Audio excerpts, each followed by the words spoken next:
Shalom adik-adik sekolah minggu. Apa kabar hari ini? Semoga Tuhan tetap memberikan kita kesehatan, berikan panjang umur. Hari ini, hari Minggu, kita masih tetap ibadah di rumah aja ya. Nah, sekarang guru-guru sekolah minggu ingin menyapa adik-adik dengan mendengarkan firman Tuhan. Tapi sebelum kita mendengarkan firman Tuhan, kita mendengarkan lagu pujian dulu ya. Kita sama-sama bernyanyi.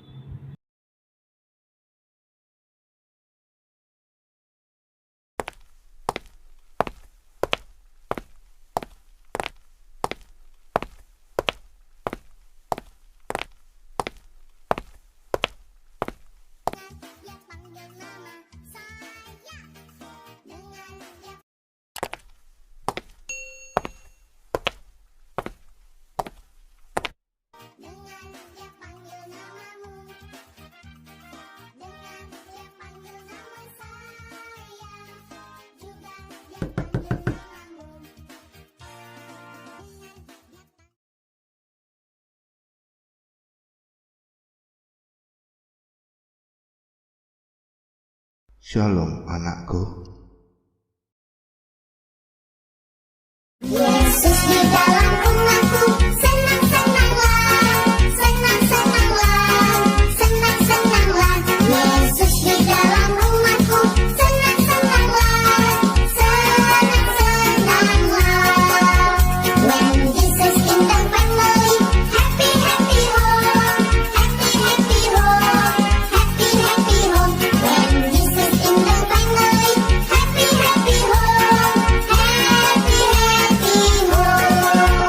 Yesus di dalam rumahku, senang-senanglah, senang-senanglah, senang-senanglah. Yesus di dalam rumahku, senang-senanglah, senang-senanglah. When Jesus in the family, happy, happy home, happy, happy home, happy, happy home. When Jesus in the family, happy, happy home, happy, happy home. Adik-adik, sekarang kita akan membaca firman Tuhan. Kita buka Alkitab kita bersama-sama. Kita baca dari Efesus 2 ayat 8 sampai 10. Kita baca ya. 1, 2, 3. Efesus 2 ayat 8. Sebab karena kasih karunia kamu diselamatkan oleh iman. Itu bukan hasil usahamu, tetapi pemberian Allah. Ayat 9. Itu bukan hasil pekerjaanmu. Jangan ada orang yang memegahkan diri. Ayat 10. Karena kita ini buatan Allah, diciptakan dalam Kristus Yesus untuk melakukan pekerjaan baik yang dipersiapkan Allah sebelumnya. Ia mau supaya kita hidup di dalamnya. Amin.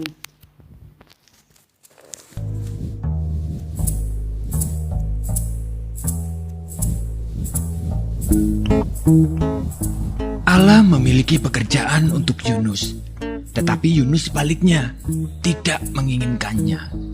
Allah mengutus Yunus untuk pergi ke suatu tempat bernama Niniwe, dan Allah ingin agar Yunus mengatakan bahwa Allah mencintai orang-orang Niniwe.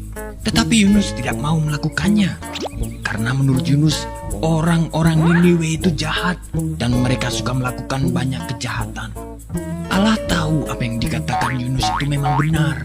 Orang-orang Niniwe telah menjauh dari Allah, tetapi Allah masih sangat mengasihi mereka. Dia ingin memberi mereka permulaan yang baru jika mereka kembali kepada Allah. Ia akan mengampuni dosa mereka yang begitu banyak. Namun Yunus menolak untuk pergi karena pikirnya mereka adalah orang yang jahat yang tidak pantas untuk diampuni. Dalam hatinya, Yunus ingin melarikan diri dari Allah dan pergi sejauh-jauhnya sampai Allah tidak dapat menemukannya. Dengan demikian, ia tidak perlu melakukan apa yang diperintahkan Allah. Itu yang direncanakannya. Tapi tentu saja itu bukan rencana yang baik. sebab merupakan rencana yang konyol karena dia bisa melarikan diri dari Allah, tetapi Allah akan selalu dapat mencari dan menemukannya. Meskipun demikian, Yunus tetap melaksanakan rencananya yang tidak baik. Ia tidak membeli tiket ke Niniwe, tapi ke tujuan lain. Perahu yang dinaiki Yunus berlayar ke arah yang sangat berlawanan dengan Niniwe. Nah, tak lama kemudian angin bertiup kencang. Perahu pun mulai terombang-ambing dan semua orang mulai menjadi pucat pasi. Mereka takut. Yunus duduk tegak di tempat tidurnya. Lihatlah, masalah pertama dengan rencana Yunus yang tidak baik itu. Allah mengirimkan badai besar untuk mengejarnya. Para pelaut berteriak ketakutan saat perahu hendak tenggelam. Mereka mulai membuang segala sesuatu ke laut, koper, makanan, apapun yang bisa mereka temukan. Yunus mulai tersadar bahwa badai itu datang karena kesalahannya. Ia meminta para pelaut untuk melemparkannya ke dalam laut agar badai berhenti. Mendengar itu, para pelaut merasa tidak yakin. Yunus bersikeras bahwa itu satu-satunya cara agar mereka bisa selamat. Tak lama setelah Yunus menghantam air, gelombang laut pun menjadi tenang. Angin mereda dan badai berhenti. Saat itu Yunus menganggap semuanya telah berakhir. Dia tahu bahwa dia pasti akan tenggelam. Tetapi Tuhan mengirim seekor ikan besar untuk menyelamatkannya. Ikan tersebut menelan Yunus hidup-hidup dengan sekali telan. Dalam kegelapan yang seperti kuburan itu, dia mencium bau busuk makanan dan merasa rumput laut yang berlendir. Segeralah ia tahu bahwa ia belum mati. Dia berada di dalam perut ikan yang besar. Selama 3 hari penuh Yunus duduk di sana dalam kegelapan. Ia menghabiskan banyak waktu untuk berpikir. Ia mulai menyadari rencananya yang sangat konyol. Dia menyesal karena telah melarikan diri dari Allah. Ia berdoa kepada Allah dan meminta agar Allah mengampuninya. 3 hari kemudian, ikan memuntahkan Yunus ke pantai berpasir. Saat itu, Yunus mendengar suara orang memanggil namanya dan menyuruhnya untuk pergi ke Niniwe. Itu suara Allah. Kali ini, Yunus tidak menolak untuk pergi ke Niniwe untuk mengabarkan berita yang luar biasa kepada orang-orang di sana. Kepada mereka, Yunus mengatakan bahwa Allah tidak pernah berhenti mencintai mereka. Meskipun mereka melarikan diri dari Allah, tetapi asal mereka mau kembali kepada Allah, maka Allah akan mengampuni dosa mereka. Orang-orang Niniwe mulai mendengarkan Yunus dan mereka mengasihi Allah. Mereka belajar melakukan apa yang Tuhan katakan dan berhenti melarikan diri dari Allah seperti yang pernah dilakukan Yunus. Bertahun-tahun kemudian, Allah juga mengirimkan utusan yang lain dengan pesan yang sama luar biasanya. Seperti Yunus, ia akan menghabiskan 3 hari dalam kegelapan total. Tapi utusan ini akan disebut firman Allah karena ia sendiri akan menjadi berita Allah, yakni berita Allah yang diterjemahkan ke dalam bahasa kita sendiri. Pribadi yang satu ini adalah semua yang Allah ingin katakan kepada semua orang di dunia.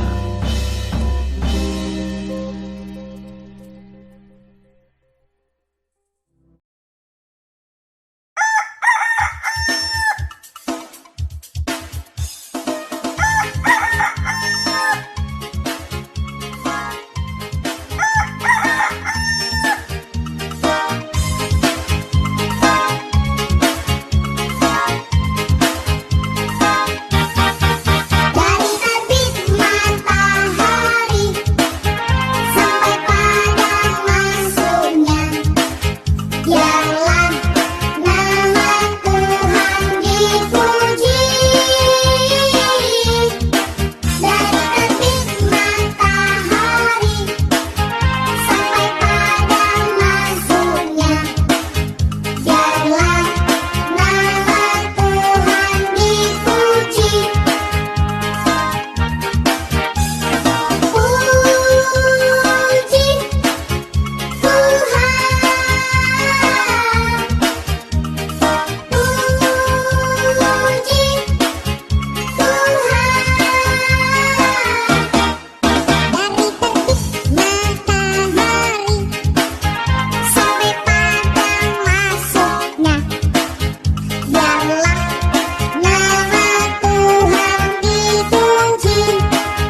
Nah, adik-adik, kita telah mendengarkan firman Tuhan dan kita juga sudah bernyanyi memuji Tuhan dengan lagu pujian kita. Sekarang kita tutup ibadah kita dengan kita berdoa. Kita berdoa bersama-sama. Tuhan Yesus, Tuhan yang kami sembah, terima kasih Tuhan buat hari ini. Kami masih menikmati berkat-Mu yang luar biasa. Terima kasih Tuhan Yesus, walaupun kami tidak beribadah di gereja, tapi kami tetap beribadah di rumah kami masing-masing.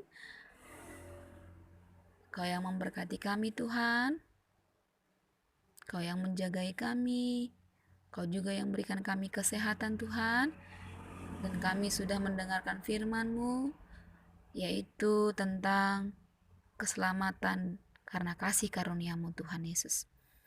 Tuhan, Engkau selamatkan kami dari dosa-dosa kami Tuhan. Kau rela menebus dosa kami di kayu salib. Kau rela mati demi kami Tuhan. Terima kasih buat semua anugerah-Mu yang kami nikmatin hari ini Tuhan. Tuhan, Engkau berkati Tuhan negara kami ini yang sedang mengalami wabah virus corona. Kau yang memberkati Tuhan, Kau yang segera pulihkan negeri kami ini Tuhan Yesus, sehingga kami mampu Tuhan dan boleh beribadah kembali, bertemu dengan teman-teman kami yang kami kasihi Tuhan Yesus, memuji dan muliakan nama-Mu bersama-sama. Terima kasih Tuhan Yesus, Kau lindungi kami Tuhan, kehidupan kami serahkan semuanya di dalam tangan-Mu. Ampunkan kami Tuhan dari dosa kami, agar berkat yang Kau berikan tidak menjadi penghalang. Terima kasih Tuhan Yesus. Di dalam nama anak-Mu Tuhan Yesus Kristus kami mengucap syukur dan berterima kasih. Sama-sama kita mengucapkan amin.